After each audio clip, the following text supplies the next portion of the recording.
Le vote en France de 1815 à 1870.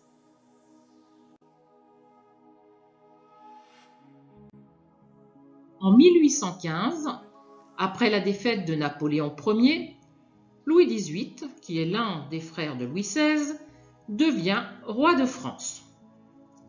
Avec lui s'établit un nouveau régime appelé la Restauration. Louis XVIII accorde au pays une charte constitutionnelle. Celle-ci conserve certains des acquis de la Révolution, comme l'égalité devant la loi ou la liberté religieuse. Elle garde également le Code civil, héritage de l'Empire. La charte définit les pouvoirs du roi et crée 2 assemblées. Ainsi, au roi seul appartient le pouvoir exécutif. Il nomme les ministres de son choix pour l'assister. Le pouvoir législatif est exercé collectivement par les 2 assemblées. Il y a tout d'abord la Chambre des pairs, dont les membres sont nommés à vie par le roi, ce qui lui donne un moyen de pression sur une partie du pouvoir législatif. L'autre assemblée, appelée Chambre des députés, est composée d'hommes élus pour 5 ans par un corps électoral restreint. En effet, pour être électeur, il faut être un homme de plus de 30 ans et payer plus de 300 francs d'impôts directs. Cela représente environ 90 000 individus, pour la plupart des aristocrates fortunés et de riches bourgeois ayant acquis des terres.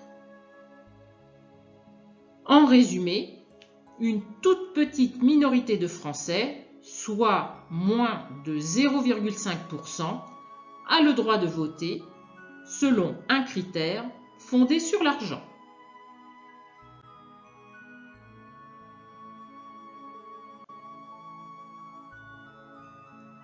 Les Français font malgré tout l'apprentissage de la vie politique.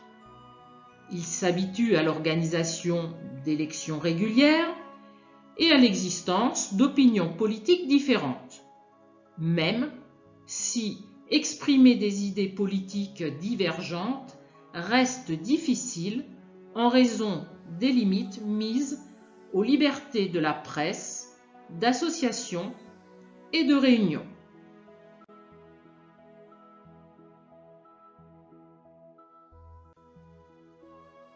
En 1824, à la mort de Louis XVIII, le trône revient à Charles X. Contrairement à son prédécesseur, Charles X est très hostile aux idées de la Révolution et mène une politique autoritaire. Dans ce contexte, un mouvement favorable au retour de la République se développe timidement avec comme objectif une nouvelle constitution, la disparition de la royauté et un pouvoir exécutif détenu par des élus de la nation.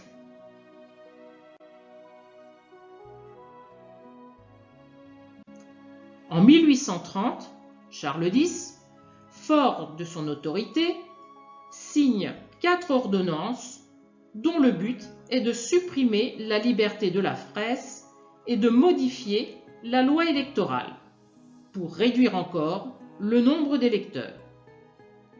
Ceci met le feu aux poudres.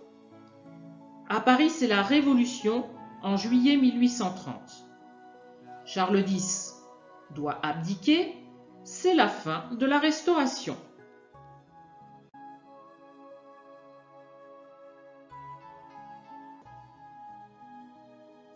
Une monarchie plus libérale est mise en place. Elle est appelée la monarchie de Juillet. Louis-Philippe devient ainsi le roi des Français. il élargit légèrement le suffrage, qui reste cependant censitaire. Désormais, environ 9% de la population masculine adulte peut voter. Ne peuvent être électeurs les ouvriers, les paysans ou encore la petite bourgeoisie.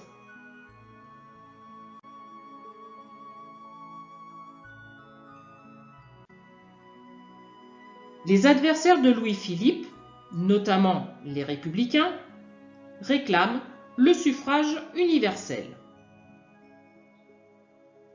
En 1847, pour contourner l'interdiction des réunions politiques, ils organisent des banquets qui sont en fait des rassemblements pour une réforme du droit de vote.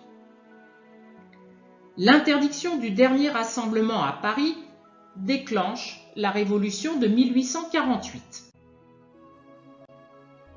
Le roi Louis-Philippe s'enfuit et la Deuxième République est proclamée. Le 5 mars 1848, le suffrage universel masculin est établi.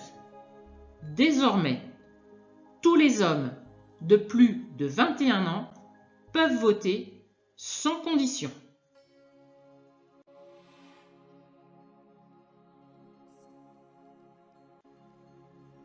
Les premières élections législatives se déroulent en avril 1848. La première élection présidentielle au suffrage universel masculin a lieu en décembre 1848. Louis-Napoléon Bonaparte est largement élu et devient le premier président de la République. La Deuxième République est cependant un régime éphémère. En décembre 1851, Louis-Napoléon Bonaparte organise un coup d'État et instaure un régime autoritaire, le Second Empire. Même si officiellement le suffrage universel masculin est maintenu, le droit de vote est très encadré et jusqu'en 1860, les limites apportées aux libertés d'expression et de réunion empêchent un usage démocratique du droit de vote.